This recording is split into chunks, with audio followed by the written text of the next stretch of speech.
بسم اللہ الرحمن الرحیم۔ اللہم صلی علی محمد کما تحب و ترضی لہ۔ قال اللہ تعالی بسم اللہ الرحمن الرحیم فاذکرونی اذکرکم۔ اللہ تعالیٰ کا ارشاد ہے، تم مجھے یاد رکھو میں تمہیں یاد رکھوں گا، یعنی دنیا و آخرت میں میری عنایات اور احسانات تمہارے ساتھ رہیں گے۔ اللہ تعالیٰ کا ارشاد ہے، اگر یونس علیہ السلام مچھلی کے پیٹ میں بھی اور مچھلی کے پیٹ میں جانے سے پہلے بھی اللہ تعالیٰ کی کثرت سے تسبیح کرنے والے نہ ہوتے تو قیامت تک مچھلی کے پیٹ سے نکلنا نصیب نہیں ہوتا، یعنی مچھلی کی غذا بن جاتے۔ مچھلی کے پیٹ میں حضرت یونس علیہ السلام کی تسبیح لا الہ الا انت سبحانک انی کنت من الظالمین تھی۔ ایک جگہ ارشاد پاک ہے، تو اللہ تعالیٰ کی تسبیح ہر وقت کیا کرو، خصوصاً شام کے وقت اور صبح کے وقت۔ یہ سورہ روم میں ہے جی۔ ایک جگہ ارشاد ہے، ایمان والو اللہ تعالیٰ کو بہت یاد کیا کرو اور صبح و شام اس کی تسبیح بیان کیا کرو، سورہ احزاب۔ ایک جگہ ارشاد ہے، بے شک اللہ تعالیٰ اور اس کے فرشتے نبی پر رحمت بھیجتے ہیں، اے ایمان والو تم بھی ان پر درود بھیجا کرو اور خوب سلام بھیجا کرو۔ یعنی اللہ تعالیٰ اپنی خاص رحمت سے اپنے نبی کو نوازتے ہیں، اور اس خاص رحمت کے بھیجنے کے لیے فرشتے اللہ تعالیٰ سے دعا کیا کرتے ہیں۔ لہٰذا مسلمانوں، تم بھی رسول اللہ صلی اللہ علیہ وآلہ وسلم کے لیے اس خاص رحمت کے نازل ہونے کی دعا کیا کرو اور آپ پر کثرت سے سلام بھیجا کرو۔ ایک جگہ پر اللہ پاک ارشاد فرما رہے ہیں، تقوی والوں کی صفات میں سے یہ ہے کہ وہ لوگ جب کھلم کھلا کوئی بے حیائی کا کام کر بیٹھتے ہیں یا اور کوئی بری حرکت کر کے خاص اپنی ذات کو نقصان پہنچاتے ہیں تو اسی لمحہ اللہ تعالیٰ کی عظمت و عذاب کو یاد کر لیتے ہیں، پھر اپنے گناہوں کی معافی چاہنے لگتے ہیں۔ اور بات بھی یہ ہے کہ سوائے اللہ تعالیٰ کے کون گناہوں کو معاف کر سکتا ہے، اور برے کام پر وہ اڑتے نہیں ہیں، اور وہ یقین رکھتے ہیں کہ توبہ سے گناہ معاف ہو جاتے ہیں۔ یہی وہ لوگ ہیں جن کا بدلہ ان کے رب کی جانب سے بخشش اور ایسے باغ ہیں جن کے نیچے نہریں بہہ رہی ہیں۔ یہ لوگ ان باغوں میں ہمیشہ رہیں گے، اور کام کرنے والوں کی کیسی اچھی مزدوری ہے۔ آل عمران۔ ایک جگہ اللہ پاک ارشاد فرما رہے ہیں، اور اللہ تعالیٰ کی یہ شان ہی نہیں ہے کہ لوگ استغفار کرنے والے ہوں اور پھر ان کو عذاب دیں۔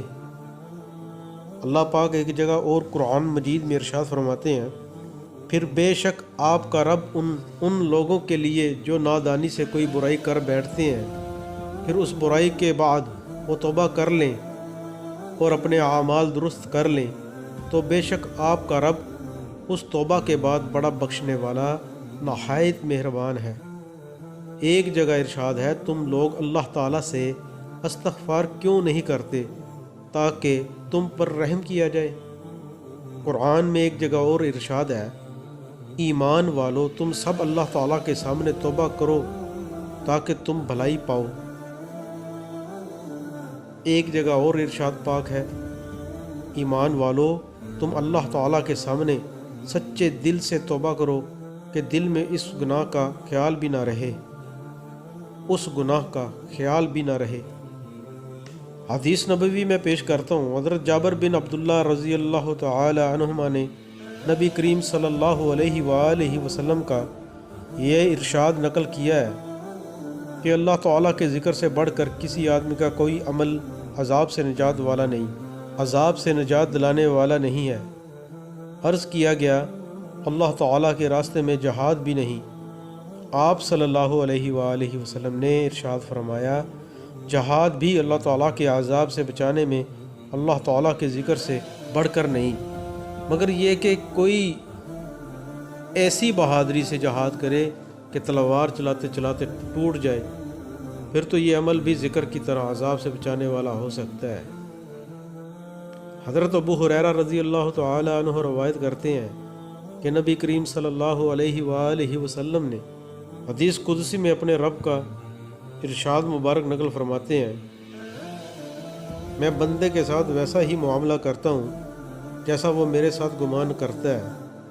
جب وہ مجھے یاد کرتا ہے تو میں اس کے ساتھ ہوتا ہوں، اگر وہ مجھے اپنے دل میں یاد کرتا ہے تو میں بھی اس کو اپنے دل میں یاد کرتا ہوں، اگر وہ میرا مجمع میں ذکر کرتا ہے تو میں اس مجمع سے بہتر یعنی فرشتوں کے مجمع میں اس کا تذکرہ کرتا ہوں۔ اگر بندہ میری طرف ایک بالشت متوجہ ہوتا ہے تو میں ایک ہاتھ اس کی طرف متوجہ ہوتا ہوں، اگر وہ میری طرف ایک ہاتھ بڑھتا ہے تو میں 2 ہاتھ اس کی طرف متوجہ ہوتا ہوں، اگر وہ میری طرف چل کر آتا ہے تو میں اس کی طرف دوڑ کر آتا ہوں۔ بخاری شریف میں ہے یہ حدیث۔ مطلب یہ ہے کہ جو شخص اعمال صالح کے ذریعے جتنا زیادہ میرا قرب حاصل کرتا ہے میں اس سے زیادہ اپنی رحمت اور مدد کے ساتھ اس کی طرف متوجہ ہوتا ہوں۔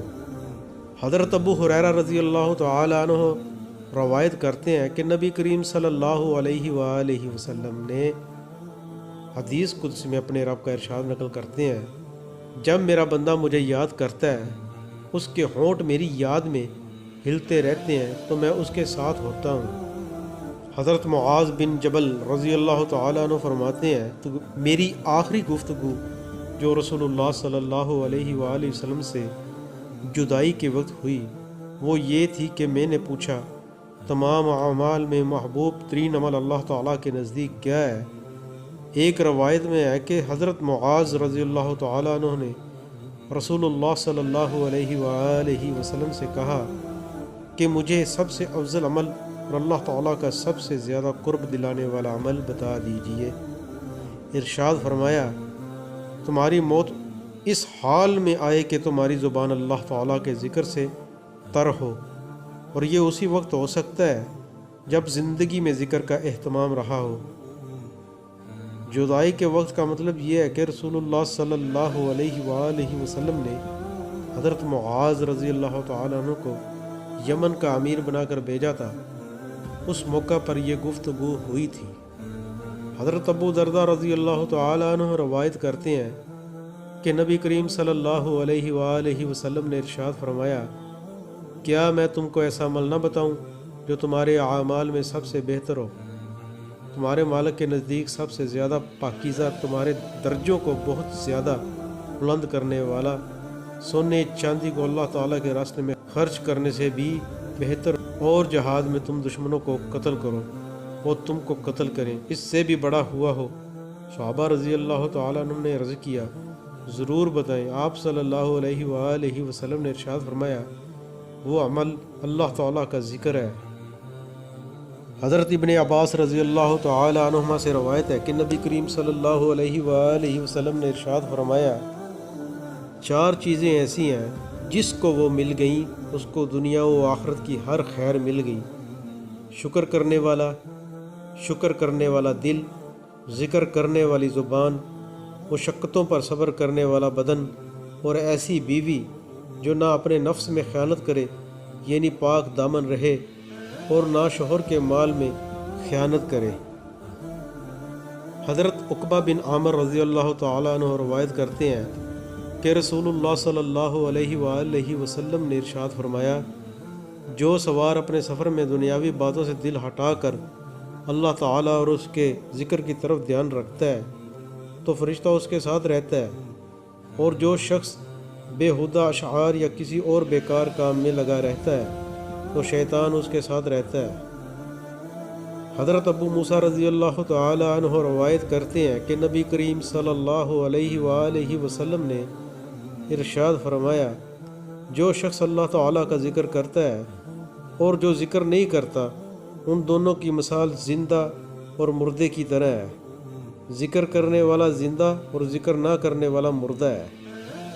ایک روایت میں یہ بھی ہے کہ اس گھر کی مثال جس میں اللہ تعالیٰ کا ذکر کیا جاتا ہو زندہ شخص کی طرح ہے، یعنی وہ آباد ہے، اور جس میں اللہ تعالیٰ کا ذکر نہ ہوتا ہو وہ مردہ شخص کی طرح ہے یعنی ویران ہے۔ حضرت معاذ رضی اللہ تعالیٰ عنہ فرماتے ہیں کہ ایک شخص نے رسول اللہ صلی اللہ علیہ وآلہ وسلم سے پوچھا کون سے جہاد کا اجر سب سے زیادہ ہے؟ ارشاد فرمایا جس جہاد میں اللہ تعالیٰ کا ذکر سب سے زیادہ ہو۔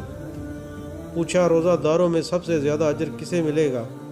ارشاد فرمایا جو روزہ دار اللہ تعالیٰ کا سب سے زیادہ ذکر کرنے والا ہو۔ پھر اسی طرح نماز، زکوٰۃ، حج اور صدقہ کے متعلق اور رسول اللہ صلی اللہ علیہ وآلہ وسلم نے فرمایا کہ وہ نماز، زکوٰۃ، حج اور صدقہ افضل ہے جس میں اللہ تعالیٰ کا ذکر زیادہ ہو۔ حضرت ابو بکر رضی اللہ تعالی عنہ نے حضرت عمر رضی اللہ تعالی عنہ سے فرمایا ابو حفص ذکر کرنے والے ساری خیر و بلائی لے گئے، اور رسول اللہ صلی اللہ علیہ وآلہ وسلم نے ارشاد فرمایا بالکل ٹھیک کہتے ہو۔ ابو حفص حضرت عمر رضی اللہ تعالی عنہ کی کنیت ہے۔ حضرت ابو ہریرہ رضی اللہ تعالی عنہ سے روایت ہے کہ رسول اللہ صلی اللہ علیہ وآلہ وسلم نے ارشاد فرمایا ہے۔ حضرت انس بن مالک رضی اللہ تعالی عنہ سے روایت ہے کہ رسول اللہ صلی اللہ علیہ وآلہ وسلم نے ارشاد فرمایا میں صبح کی نماز کے بعد سے آفتاب نکلنے تک ایسی جماعت کے ساتھ بیٹھوں جو اللہ تعالیٰ کے ذکر میں مشغول ہو، یہ مجھے حضرت اسماعیل علیہ السلام کی اولاد میں سے 4 غلام آزاد کرنے سے زیادہ پسند ہے۔ اسی طرح میں عصر کی نماز کے بعد سے آفتاب غروب ہونے تک ایسی جماعت کے ساتھ بیٹھوں جو اللہ تعالیٰ کے ذکر میں مشغول ہو، یہ مجھے حضرت اسماعیل علیہ السلام کی اولاد میں سے 4 غلام آزاد کرنے سے زیادہ پسند ہے۔ ابو داؤد۔ حضرت اسماعیل علیہ السلام کی اولاد کے غلاموں کا ذکر اس لیے فرمایا کہ وہ عربوں میں افضل اور شریف ہونے کی وجہ سے زیادہ قیمتی ہیں۔ حضرت ابو ہریرہ رضی اللہ تعالی عنہ روایت کرتے ہیں کہ رسول اللہ صلی اللہ علیہ وآلہ وسلم نے ارشاد فرمایا فرشتوں کی ایک جماعت ہے جو راستوں میں اللہ تعالیٰ کا ذکر کرنے والوں کی تلاش میں گھومتی پھرتی ہے۔ جب وہ کسی ایسی جماعت کو پا لیتے ہیں جو اللہ تعالیٰ کے ذکر میں مصروف ہوتی ہے تو ایک دوسرے کو پکار کر کہتے ہیں کہ آؤ یہاں تمہاری مطلوبہ چیز ہے۔ اس کے بعد وہ سب فرشتے مل کر آسمان دنیا تک ان لوگوں کو اپنے پروں سے گھیر لیتے ہیں۔ اللہ تعالیٰ ان فرشتوں سے پوچھتے ہیں جبکہ اللہ تعالیٰ ان فرشتوں سے زیادہ باخبر ہے کہ میرے بندے کیا کہہ رہے ہیں۔ فرشتے جواب میں کہتے ہیں وہ آپ کی پاکی، بڑائی، تعریف اور بزرگی بیان کرنے میں مشغول ہیں۔ پھر اللہ تعالیٰ ان فرشتوں سے پوچھتے ہیں کیا انہوں نے مجھے دیکھا ہے؟ فرشتے کہتے ہیں اللہ کی قسم انہوں نے آپ کو دیکھا تو نہیں۔ ارشاد ہوتا ہے کہ اگر وہ مجھے دیکھ لیتے تو کیا حال ہوتا؟ فرشتے عرض کرتے ہیں اگر وہ آپ کو دیکھ لیتے تو اور بھی زیادہ عبادت میں مشغول ہوتے اور اس سے بھی زیادہ آپ کی تسبیح اور تعریف کرتے۔ پھر اللہ تعالیٰ کا ارشاد ہوتا ہے کہ وہ مجھ سے کیا مانگ رہے ہیں؟ فرشتے عرض کرتے ہیں کہ وہ آپ سے جنت کا سوال کر رہے ہیں۔ ارشاد ہوتا ہے کیا انہوں نے جنت کو دیکھا ہے؟ فرشتے عرض کرتے ہیں اللہ کی قسم اے رب العالمین انہوں نے جنت کو دیکھا تو نہیں۔ اللہ تعالیٰ کا ارشاد ہوتا ہے کہ اگر وہ جنت کو دیکھ لیتے تو ان کا حال کیا ہوتا؟ فرشتے عرض کرتے ہیں اگر وہ اس کو دیکھ لیتے تو اس سے بھی زیادہ جنت کے شوق، تمنا اور اس کی طلب میں لگ جاتے۔ پھر اللہ تعالیٰ کا ارشاد ہوتا ہے کس چیز سے پناہ مانگ رہے ہیں؟ فرشتے عرض کرتے ہیں وہ جہنم سے پناہ مانگ رہے ہیں۔ اللہ تعالیٰ کا ارشاد ہوتا ہے کیا انہوں نے جہنم کو دیکھا ہے؟ فرشتے عرض کرتے ہیں اللہ کی قسم اے رب انہوں نے دیکھا تو نہیں۔ ارشاد ہوتا ہے اگر دیکھ لیتے تو کیا حال ہوتا؟ فرشتے عرض کرتے ہیں اگر دیکھ لیتے تو اور بھی زیادہ اس سے ڈرتے اور بھاگنے کی کوشش کرتے۔ اللہ تعالیٰ کا ارشاد ہوتا ہے اچھا تم گواہ رہو میں نے ان مجلس والوں کو بخش دیا۔ ایک فرشتہ ایک شخص کے بارے میں عرض کرتا ہے کہ وہ شخص اللہ تعالیٰ کے ذکر کرنے والوں میں شامل نہیں تھا بلکہ وہ اپنی کسی ضرورت سے مجلس میں آیا تھا اور ان کے ساتھ بیٹھ گیا تھا۔ ارشاد ہوتا ہے یہ لوگ ایسی مجلس والے ہیں کہ ان کے ساتھ بیٹھنے والا بھی اللہ تعالیٰ کی رحمت سے محروم نہیں ہوتا۔ صحیح بخاری۔ حضرت انس رضی اللہ تعالی عنہ نبی کریم صلی اللہ علیہ وآلہ وسلم کا ارشاد نقل کرتے ہیں کہ اللہ تعالیٰ کے فرشتوں کی چلنے پھرنے والی ایک جماعت ہے جو ذکر کر کے حلقوں کی تلاش میں رہتی ہے۔ جب وہ ذکر کر کے حلقوں تک پہنچ جاتی ہے اور ان کو گھیر لیتی ہے تو اپنا ایک قاصد پیغام دے کر اللہ تعالیٰ کے پاس آسمان پر بھیجتی ہے۔ وہ ان سب کی طرف سے عرض کرتا ہے ہمارے رب، ہم آپ کے بندوں میں سے ان بندوں کے پاس سے آئے ہیں جو آپ کی نعمتوں، قرآن، ایمان، اسلام کی بڑائی بیان کر رہے ہیں، آپ کی کتاب کی تلاوت کر رہے ہیں، آپ کے نبی محمد صلی اللہ علیہ وآلہ وسلم پر درود شریف بھیج رہے ہیں اور اپنی آخرت اور دنیا کی بھلائی آپ سے مانگ رہے ہیں۔ اللہ تعالیٰ ارشاد فرماتے ہیں ان کو میری رحمت سے ڈھانپ دو۔ فرشتے کہتے ہیں ہمارے رب، ان میں ایک گناہ گار بندہ بھی تھا جو ان کے ساتھ ساتھ تھا۔ اللہ پاک فرماتے ہیں ان سب کو میری رحمت سے ڈھانپ دو، کیونکہ یہ ایسے لوگوں کی مجلس ہے کہ ان کے ساتھ بیٹھنے والا بھی اللہ تعالیٰ کی رحمت سے محروم نہیں ہوتا۔ حضرت انس بن مالک رضی اللہ تعالی عنہ سے روایت ہے کہ رسول اللہ صلی اللہ علیہ وآلہ وسلم نے ارشاد فرمایا جو لوگ اللہ تعالیٰ کے ذکر کے لیے جمع ہوں اور ان کا مقصود صرف اللہ تعالیٰ ہی کی رضا ہو تو آسمان سے ایک فرشتہ اللہ تعالیٰ کے حکم سے اس مجلس کے ختم ہونے پر اعلان کرتا ہے کہ بخشے بخشائے اٹھ جاؤ، تمہاری برائیوں کو نیکیوں سے بدل دیا گیا۔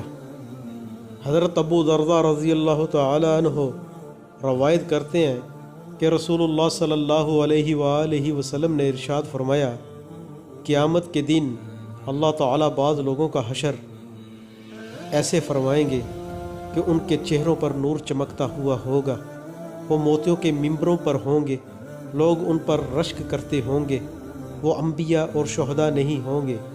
ایک دیہات کے رہنے والے صحابی نے گھٹنوں کے بل بیٹھ کر عرض کیا یا رسول اللہ صلی اللہ علیہ وآلہ وسلم، ان کا حال بیان کر دیجئے کہ ہم ان کو پہچان لیں۔ نبی پاک صلی اللہ علیہ وآلہ وسلم نے ارشاد فرمایا وہ لوگ ہوں گے جو اللہ تعالیٰ کی محبت میں مختلف خاندانوں سے، مختلف جگہوں سے آ کر ایک جگہ جمع ہو گئے ہوں اور اللہ تعالیٰ کے ذکر میں مشغول ہوں۔ حضرت عمر بن عبسہ رضی اللہ تعالی عنہ فرماتے ہیں کہ میں نے رسول اللہ صلی اللہ علیہ وآلہ وسلم کو یہ ارشاد فرماتے ہوئے سنا رحمان کے داہنی طرف اور رحمان کے دونوں ہی ہاتھ داہنے ہیں۔ کچھ ایسے لوگ ہوں گے کہ وہ نہ تو نبی ہوں گے نہ شہید، ان کے چہروں کی نورانیت دیکھنے والوں کو اپنی طرف متوجہ رکھے گی، ان کے بلند مقام اور اللہ تعالیٰ سے ان کے قریب ہونے کی وجہ سے انبیاء اور شہداء بھی ان پر رشک کرتے ہوں گے۔ پوچھا گیا یا رسول اللہ وہ کون لوگ ہوں گے؟ ارشاد فرمایا یہ وہ لوگ ہوں گے جو مختلف خاندانوں سے، اپنے گھر والوں اور رشتہ داروں سے دور ہو کر اللہ تعالیٰ کے ذکر کے لیے ایک جگہ جمع ہوتے تھے، اور یہ سب اس طرح چھانٹ چھانٹ کر اچھی باتیں کرتے تھے جیسے کھجوریں کھانے والا کھجوروں کے ڈھیر میں سے اچھی کھجوریں چھانٹ کر نکالتا رہتا ہے۔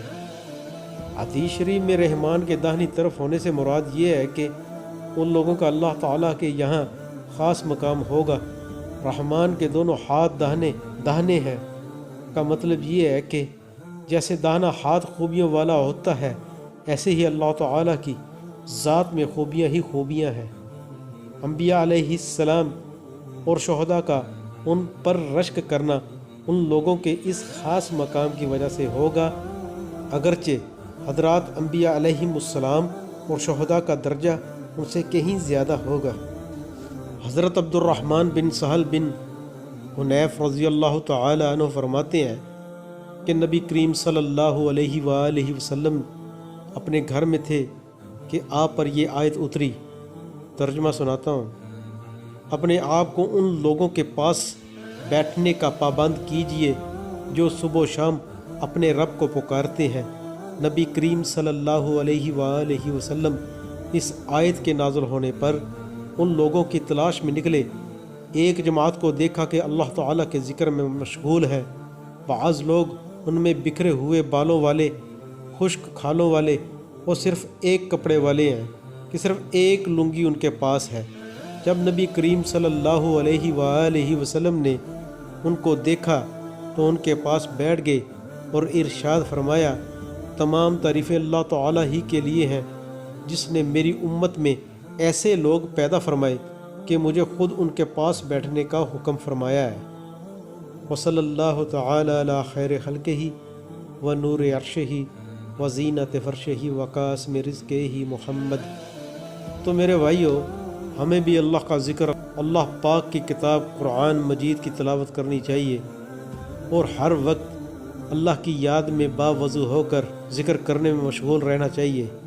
اسی میں ہماری کامیابی ہے، دنیا بھی بنتی ہے اور آخرت بھی بنتی ہے اللہ اور اللہ کے ذکر کرنے سے۔ اللہ اور اللہ کا ذکر کریں گے، آپ کے دل کو سکون ملے گا، اطمینان ہوگا، رحمتیں آئیں گی، برکتیں آئیں گی، عافیتیں آئیں گی، خوشیاں خوشحالیاں آئیں گی۔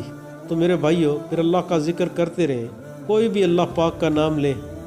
اللہ دلوں کا حال خوب جانتا ہے کہ جب آپ اللہ کو یاد کریں گے دل ہی دل میں، تو اللہ پاک آپ کی بہت مشکلات کو ختم کرے گا، آپ کے گناہوں کو معاف کرے گا، آپ کے گھر میں رحمتیں، برکتیں اور عافیتیں آئیں گی انشاءاللہ تعالی۔ آئندہ بھی ہم سبق کو یاد کریں گے، میں بھی یاد کرنے کا محتاج ہوں اور آپ بھی، ایک دوسرے کو بتلاتے رہا کریں، اللہ اور اللہ کے دین کی باتیں کرتے رہا کریں، حدیث کی کتابیں پڑھا کریں، قرآن ترجمہ کے ساتھ پڑھا کریں، تاکہ ہمیں پتہ چلے کہ اللہ پاک ہمیں کیا فرما رہے ہیں۔